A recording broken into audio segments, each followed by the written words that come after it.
Okay, hi everyone. And so here we are in our cyber campus site. And let's go to attendance. And attendance, we'll add to week 3, smart attendance. And your number is 130. 130 is your attendance number today, 130. So let me go to chat. 130 is the number, and then send it to everybody. Okay. So, all right, so today is our short class, so we don't have a lot of time. And so I want to get us thinking and talking to each other before I present more information about power and influence and the sources of power and influence. And you know, keep in mind that one way to define power is that, you know, it's a big topic in international relations theory. I'm looking for a book that I typically use for my understanding of power. But one way to understand power that I use is from this book. That what is power? Power is, according to this book, power is the Rehabilitation of Power in International Relations by my late mentor. States that power here is the influence. We define power as the exercise of influence over the minds and actions of others. So soft power is influencing the minds and actions of others in a way by which those others act in the way I want them to act, or I aim for them to act, because they admire me, they like me, they want to work with me. Of course, other ways to exercise influence over the minds and actions of others is to say, you do what I want or I'll hurt you. Military power, coercion, right? And another way, of course, to exercise power, very general way, is of course, do what I want and I'll pay you. I'll give you profits. So the question is about soft power today. How important is American soft power? How important is the perceived appeal of American ideology, of American liberalism? How important is let me see if I can find that file that I opened up before here, the appeal of, let me see if I can find it here. What did I do with that? Just a second, just a second. I have it somewhere here. That list of bargaining levers in international relations. And I've got too many files to try to find these things.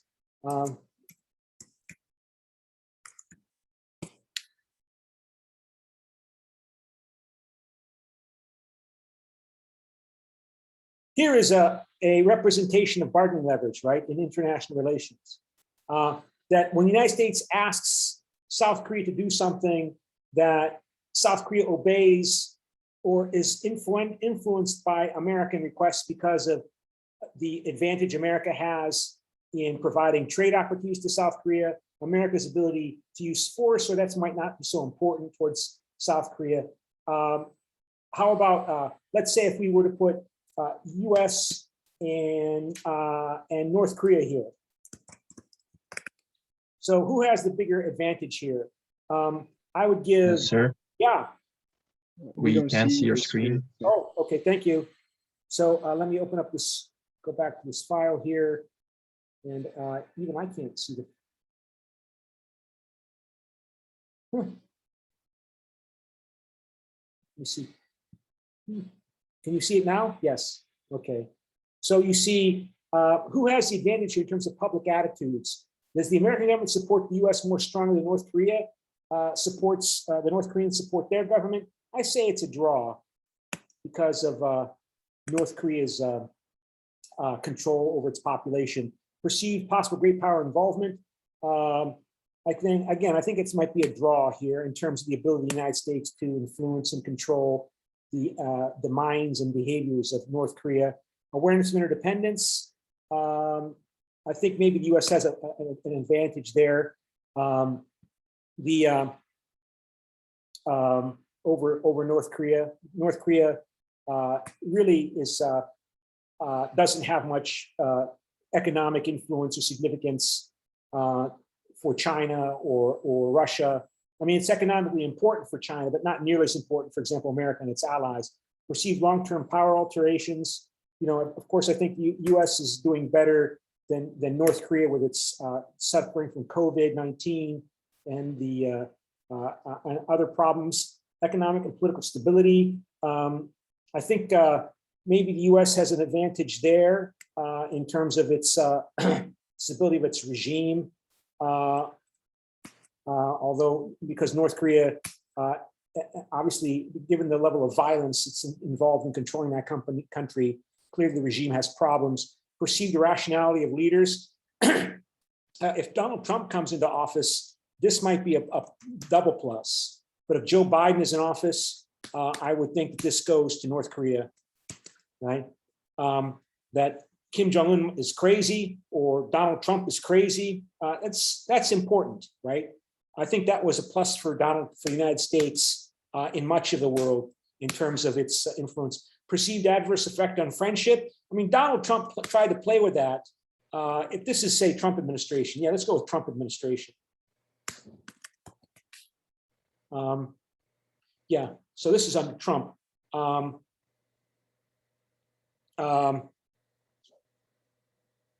Yeah, I think North Korea didn't want to destabilize Donald Trump because Donald Trump was better than the other presidents that had been in office with regard to Pyongyang. Perceived like a leader of accidental war. This is, I think, an advantage for North Korea. This is why countries want atomic weapons. This is why countries want atomic weapons. Not because they intend to use them, because of course, if North Korea uses atomic weapons, it will lead to the destruction of North Korea along with South Korea and maybe other places as well. But accidents happen. Accidents happen. What was it, a few years ago when there was a mistaken announcement sent to the people of the state of Hawaii that there was an incoming missile. And this was at the beginning of the Trump administration. And who knows if some military commander had panicked in assuming that it was North Korea launching this missile at Hawaii. Perceived ability to give aid or withhold aid. Again, U.S. has an advantage there. Perceived ability to influence third countries. Again, the U.S. has an advantage there. Perceived ability to use force. I maybe give a washout on that because, of course, the point is that South Korea has much more to lose than North Korea does in terms of the wealth and prosperity of South Korea. Perceived trade opportunities plus here.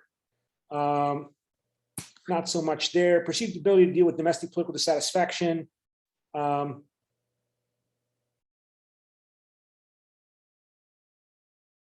have to think about that. Maybe wash out there. Perceived transnational appeal of ideology here. And perceived willingness to alter relationship type. This might be an advantage for North Korea if the conflict with China intensifies. So this is one way to understand the meaning of power in diplomacy. And this here is a figure that captures that those bargaining leverage that are created here. So partly this reflects also your leverage depends upon your also the perception of the motivations behind the action of a different country. So for example, if North Korea thinks that the United States wants to destroy North Korea, obviously the leverage the United States has in dealing with the North Korean regime is different than if North Korea regime authorities had a more positive view of American intentions towards the North Korean Kim family and the Kim regime. I mean, the intention of the use of the bargaining leverage instrument, the presumed or perceived ultimate intention behind the use of power will shape how people respond to, a target responds to the use of that power and that diplomatic bargaining instrument. That's true on an individual level, and it's true on a collective level between collective actors like governments and states and other organizations. right? If Kim Jong-un and North Korean regime believe that the United States ultimately wants to destroy the Kim regime and unify North Korea under South Korea's domination as a client state of America, then the Americans can offer North Korea a vast amount of economic assistance and aid, and the North Koreans are not likely to be willing to take it if it means giving up their nuclear weapons, for example, because of their perception of the ultimate motivations of the United States in offering economic aid and threatening military force. So that's what this refers to, perceived ultimate motivations of the target and the initiator state. But I'm just showing you, this is the framework I use for understanding power. So let's go to the debate topic. And what's this? Oh, we have all these chats. Okay, so let's go to the debate topic here. And the debate topic is debate topic is, let me see if I can find it here. There it is.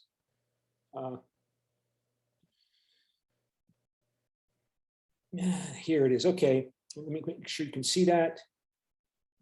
And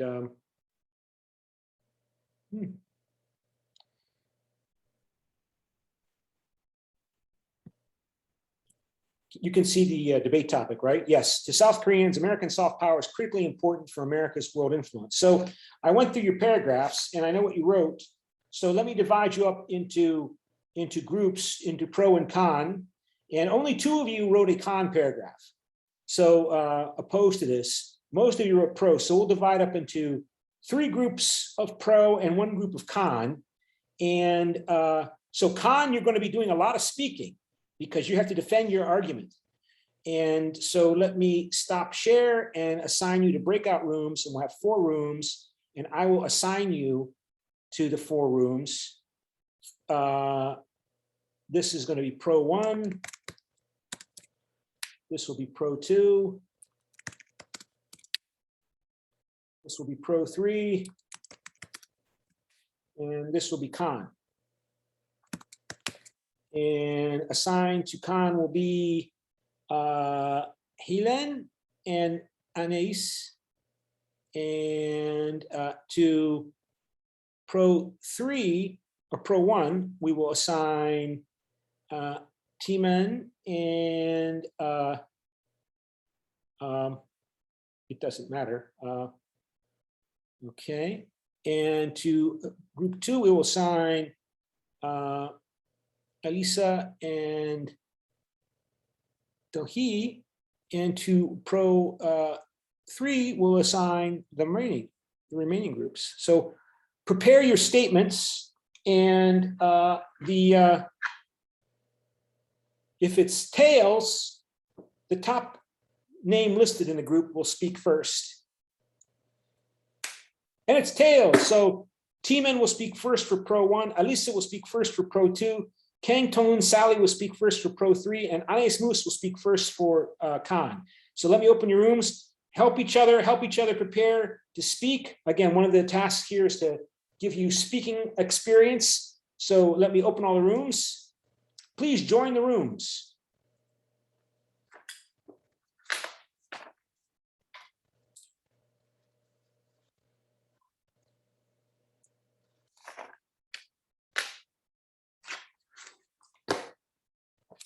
Okay, join the rooms. Gilles, please. Okay, and I will be con, since con might need help. And again, to share screen on the debate topic, if I can find it here. And you know, this it's not coming up so easily.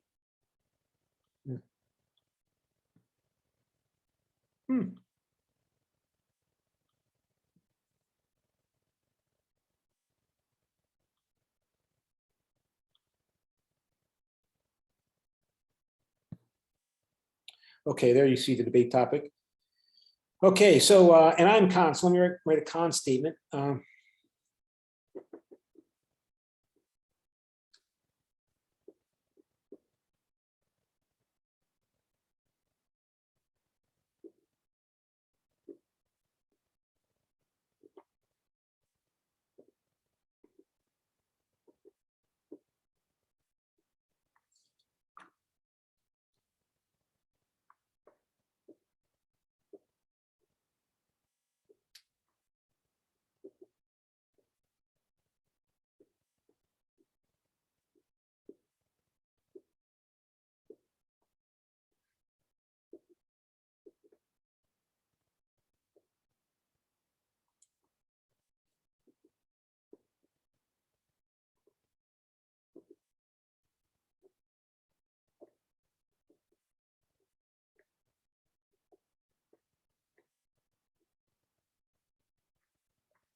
Okay, I have my con statement.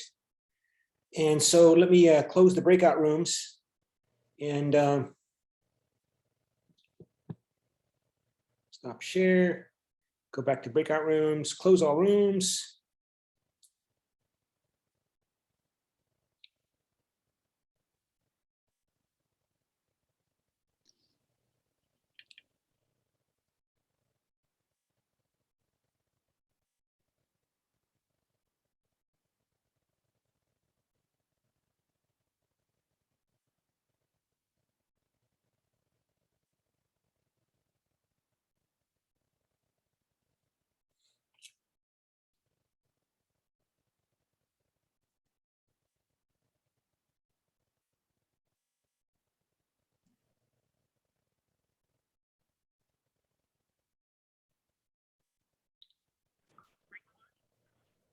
Okay.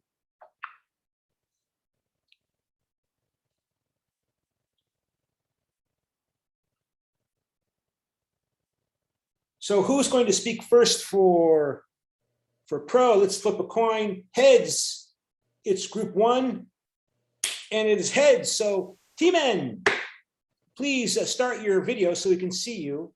And please explain to us why you think that according to the... Well, did you just say my name because I was coming back into the room? Yes. Okay, perfect. Because I was just coming back into the room, so I didn't hear you say the beginning. Okay, go ahead. Well, we were pro the statements. We actually discussed some examples of how the US used soft power. So first of all, it all began in after World War II. They were a huge world influence. And after that, they tried to maintain it as well by using soft power. For example, after World War II, the US used the Marshall Plan, which was, for the people who don't know, they gave a lot of funding to the European Union, to the countries who weren't possessed by the Soviet.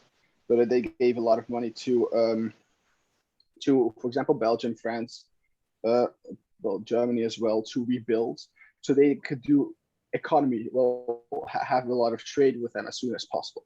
And but thanks to this, I think this was a stepping stone of the big ally between the US and Europe. Well, then why do you think this is soft power? I mean, I give you money, I pay you to do something.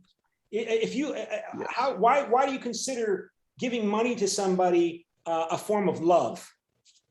I mean, I mainly talk about the Americans helped out the people from Europe in times they really needed it the most. So so they love America for helping. Okay, so but if they know, that's how the respect grew. But if they know that America, or wrong, maybe it's interesting, because again, I guess we're talking about how to define what soft power is, and in relation to that diagram I just showed you about the strategic environment, right? That we were talking about earlier. That, you know, if we talk about the strategic environment, that's critically important for understanding whether or not a country loves you or not. I mean, if they do not know that America is helping Europe, or they don't care, or it's not a factor about America being involved for its own self-interest, they wanted to develop Western Europe, recover from the war because it saw a threat from the Soviet Union. It wasn't because it loved Germany after fighting a war with Germany to help West Germany recover from the war after all those American soldiers died in fighting the Germans in World War II. They thought that they needed to protect America, and that means they needed a healthy, strong, prosperous allies. Yeah, I agree with that. Like also their main initiative. But you say most people on a mass public level, that when we talk about soft power, we're talking about stereotypes and images that prevail in Europe and Korea, that America is just this very appealing actor because its influence is so much tied up with, particularly in Europe and in Korea and Japan, with liberalism. And liberalism means supposed to mean democracy and economic private prosperity through private property. right? Yes, And indeed. okay, that's interesting because I've been thinking about this too. I'm struggling with these issues too in terms of trying to understand what vaccine nationalism is and how do countries guide and shape and control their publics through commodification and economics and mass media. And so that's an interesting concept that it's something, it goes back to this discussion about perceived public attitudes. I mean, I tell you all this story about the Marshall Plan and the Economic Recovery Program and the Cold War and the European Union policymaking class. But for your typical Italian or your typical Belgian, you know, who's not taking these classes, they just know that, you know, US it's nice to be associated with the United States compared to being associated with, say, Russia or being associated, say, with China. This history about the Cold War and the Marshall Plan, that's for the eggheads. That's for the college professors and students. We just like being associated with the United States. And that's a problem. Also a kind of soft power, right? Yeah, I mean, because this is coming up today, because why did the United States fail in Afghanistan? Why did it fail? That's indeed the question. And I'll show you why it failed. Because there was an interesting report. People are talking about these topics right now. And let me see if I can open up this, if I can get to it here.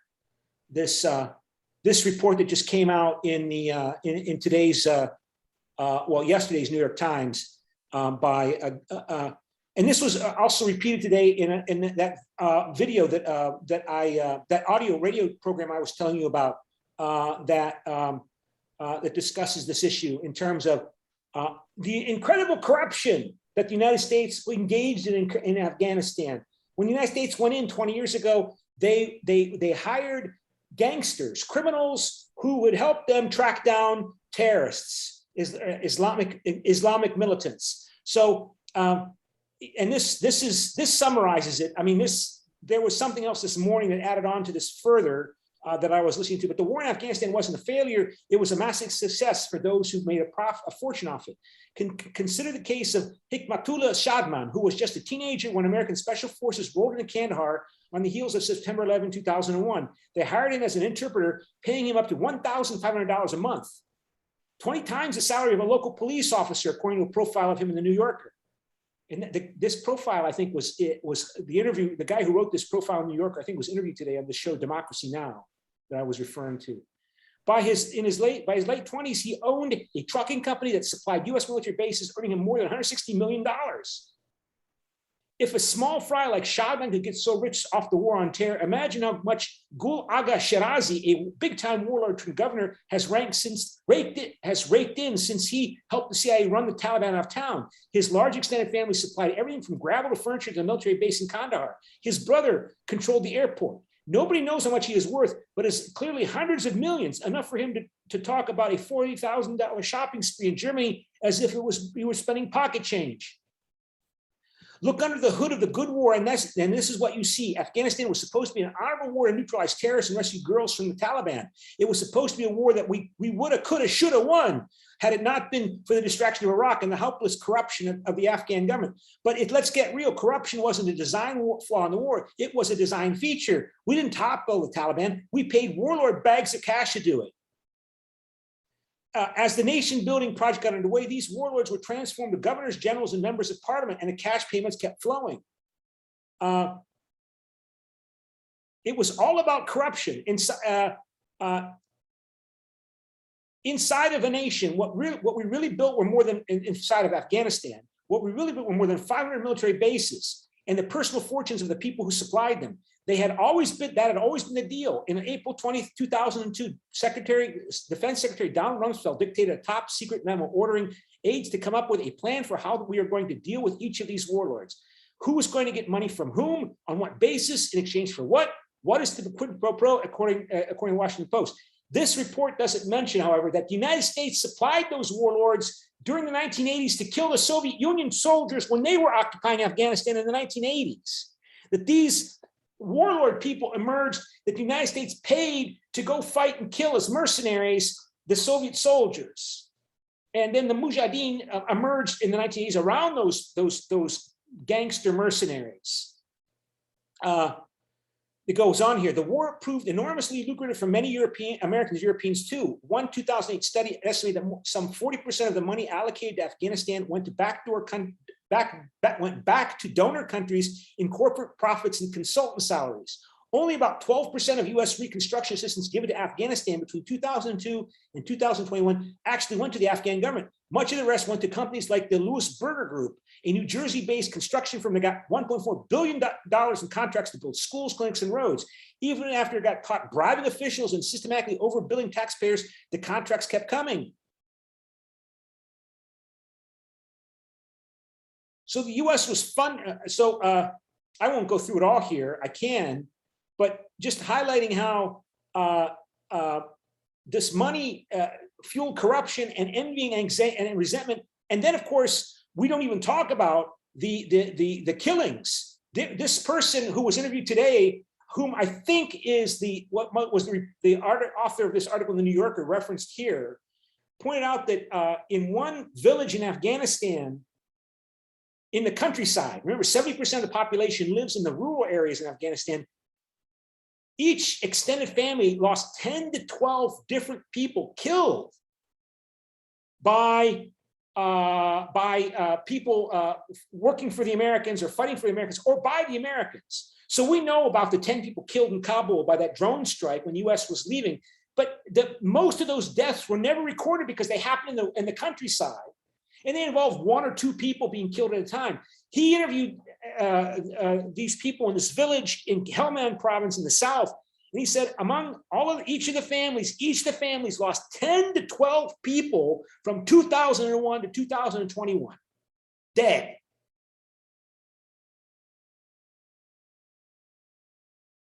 So this doesn't make people love America in the countryside. They might love America in the cities, where in Kabul, things are a little bit easier, a little bit more liberal. Women made advances there, but that's only 30% of the population lives in the cities. And what, I don't know, 5–10% of the people live in Kabul. We're not talking about the more conservative cities. So I'll post this report, but okay, so let's go on. And go back to the breakout room, and okay, Anais or Gilles will speak, and let's flip a coin. Heads is Anais, and it's heads. So Anais, what is your response to Team N? Yes, so we agreed to a certain. Turn on your video. Okay. So we agree to a certain extent with the pros. But we think that the Americans are using the soft power as a camouflage. Like they literally said, speak softly, but use a big stick. So to us, they act as if they are using a soft power, but they are always backed up by a very important military force. So that if the country they want to compromise or discuss with doesn't listen to what they want, they will then attack them with the military force. So an example would be in Japan, when they were forced to agree to a friendship treaty so that they would not get attacked. So for us, soft power, the United States soft power works in the countries that agree to what the United States wants, but not on the one that don't want to agree. Okay, but the Soviet Union, when they invaded Afghanistan, they killed maybe millions of Afghans, and they still lost. And you can speak softly and carry a really big stick, but that stick is evidently not enough, right? I mean, clearly there seems to be some kind of necessity for support. You have to have popular support. And popular support, doesn't that popular support mean soft power? You've got to get the mass of the population to support you.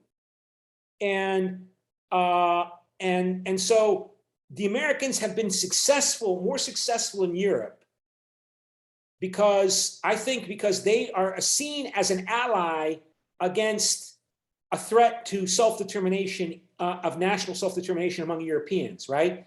when you compare, being allied with a US in France, even if Charles de Gaulle has no love for the America or is skeptical of the Americans, they were still willing to ally with the Americans against the Soviet Union, which was imposing cruel totalitarian dictatorships in Poland and Hungary and Czechoslovakia and Bulgaria and Romania, was suppressing uprisings in Berlin in 1950, I think in 1953, and then in Hungary in 1956. 10,000 Hungarians died when they tried to reform their communist regime in Hungary, and the Soviets invaded.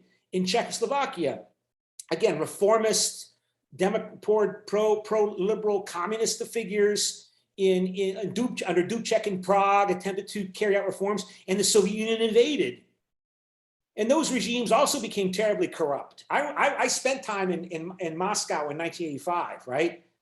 As a student, I went there with a group of other American students to study at the Russian Language Institute, Pushkin Institute of Russian Language in Moscow.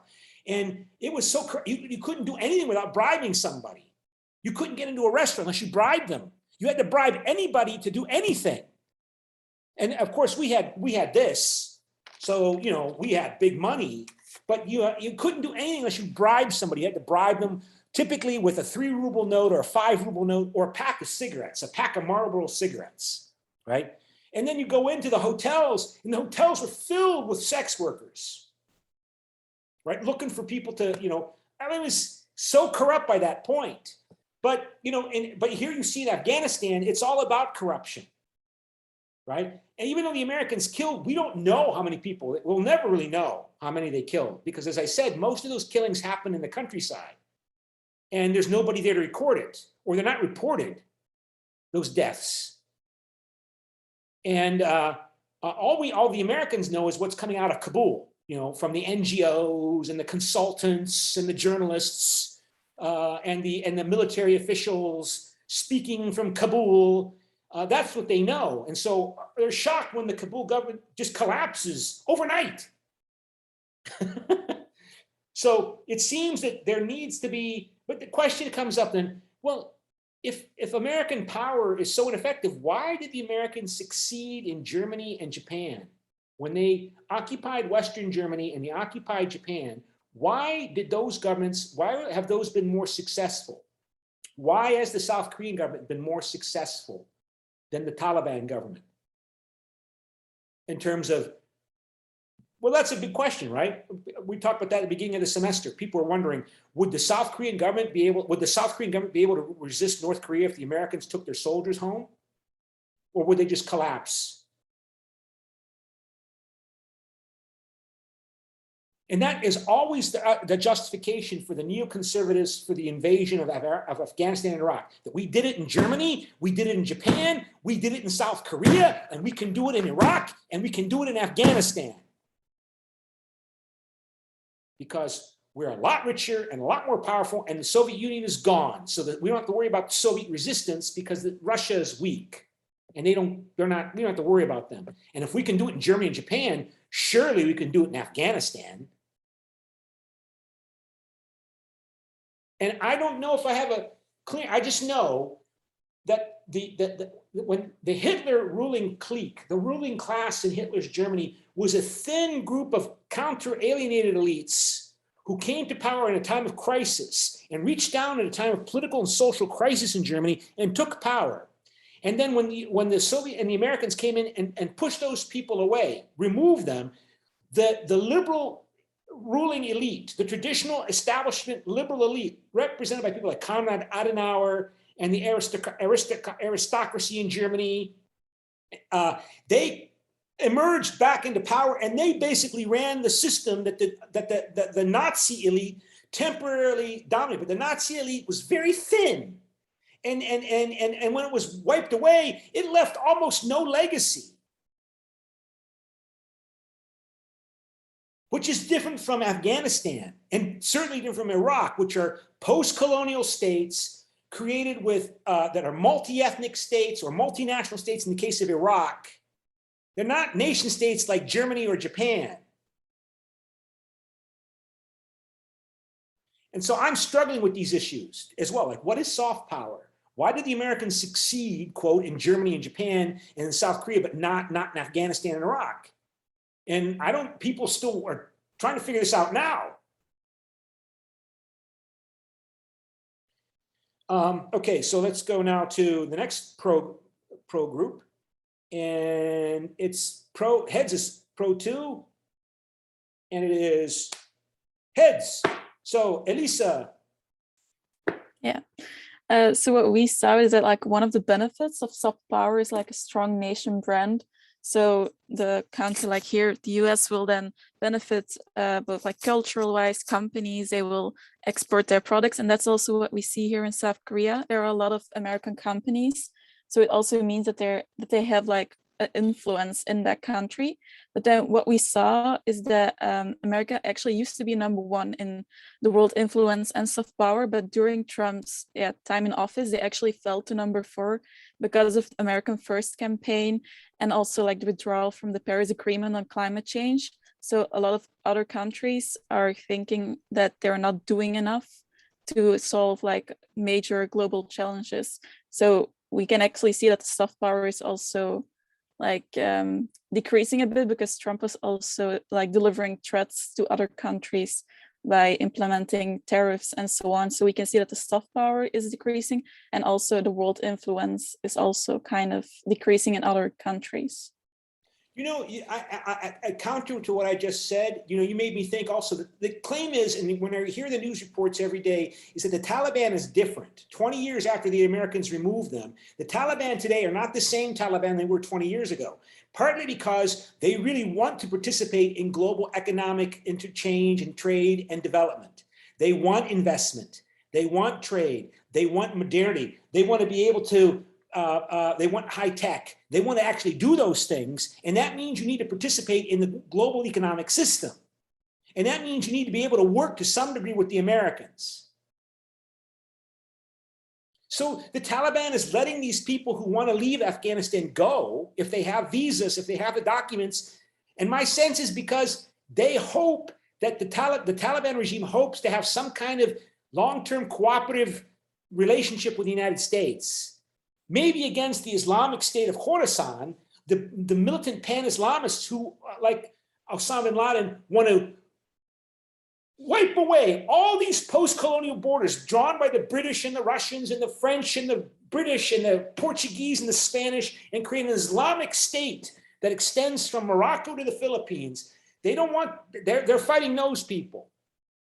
So that could be part of your explanation, my understanding what you're saying in terms of even in Afghanistan under the Taliban today could be a different place if the US cooperates with it. I don't know if the US will though, because, you know, there's going to be a lot of, there's this Islamist phobia in the United States, in Washington, that anybody who's a political Islamist is dangerous, is evil.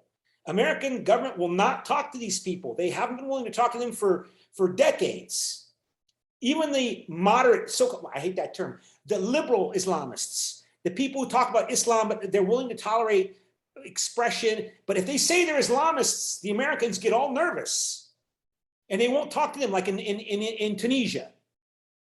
I mean, my professor 30 years ago tried to organize a talk between Rashid Ghannouchi in Tunisia and the US government under Bill Clinton. And the Clinton administration would not talk to this guy, even though this guy's a liberal Islamist.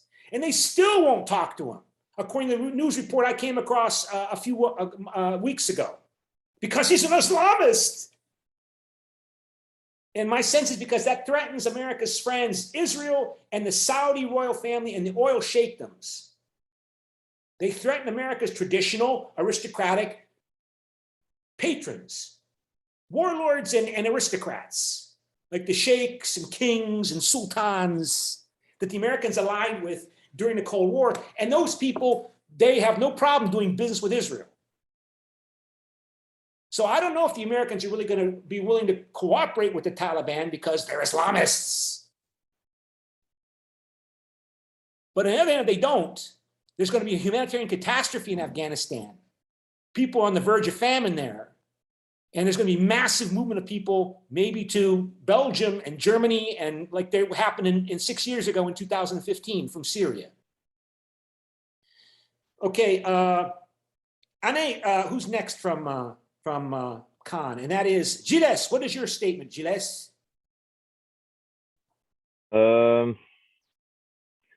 My statement about soft power, I think in the United States, turn on your video, uses their soft. Sorry. I think the United States uses their soft power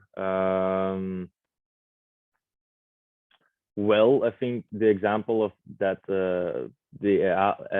because in the Second World War, why France and Belgium and etc. allied with the United States was because they shared a same amount of values. I think it's very important for anyone to ally with someone if you don't share the same values. But I think the United States holds so much power, economically, military-wise as well, that even though we share the same values, it's always like a little kid looking up at his older brother. It's like, oh man, it's like you cannot go against him because he's so much taller, bigger, stronger than you. But it's still, you still have a relationship with him.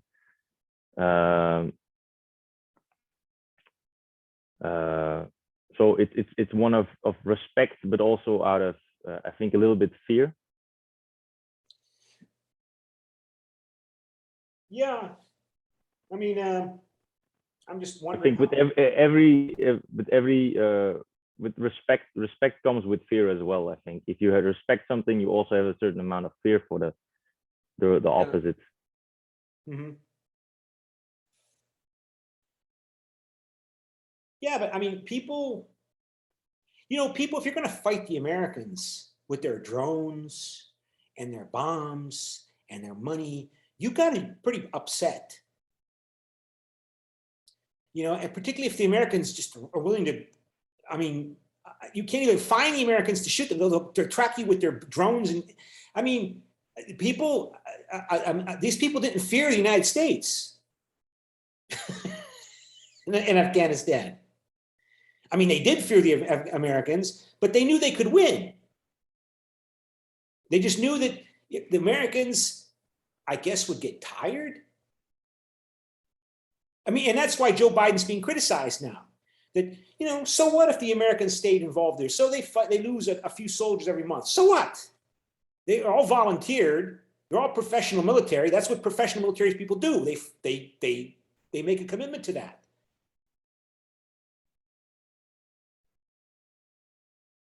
Okay, let's go now to Pro 3, and I think we already said that Kang Tong Sally, you're going to speak. Sally. Okay. America should maintain their soft power for not only America's world influence but also world peace. US and European powers do not engage in an all-out war, direct war, because many countries have not challenged the United States until now because they know that the United States is a hegemony and the result of war. So the US has to solve the problem by using their soft power, such as strengthen the power between the allies. Actually, for world peace and block the growth of China, US have used their soft power until now to prevent the nuclear weapon war and strengthen the bonding among allies. So soft power has its basis in basically being stereotyped as an ally against a common enemy. They love America because they see a threat from somebody else, and America is a big friend against that bad enemy. I can see that. Again, that goes back to perceived public attitudes. This notion of soft power and hard power and smart power, those are all very general, coarse, broad notions that Joseph S. Nye came up with so that he could have some influence over American political debates and policymaking circles. It's simple notions that are useful to use when you're having political debates in Washington, D.C. among the government, right? But you need to break it down in more elaborate ways. And of course, the way I break it down is according to that diagram that I showed you, in terms of this is what we need to talk, how we need to talk if we're going to talk about power, soft or hard or smart. And, a lot of this is contextually driven. If you are seen as an ally against a terrible threat, yeah, people are going to love you because the enemy of my enemy is my friend. So I love my friend. So my friend influences me because I love my friend, because we both have the same common terrible enemy threatening us.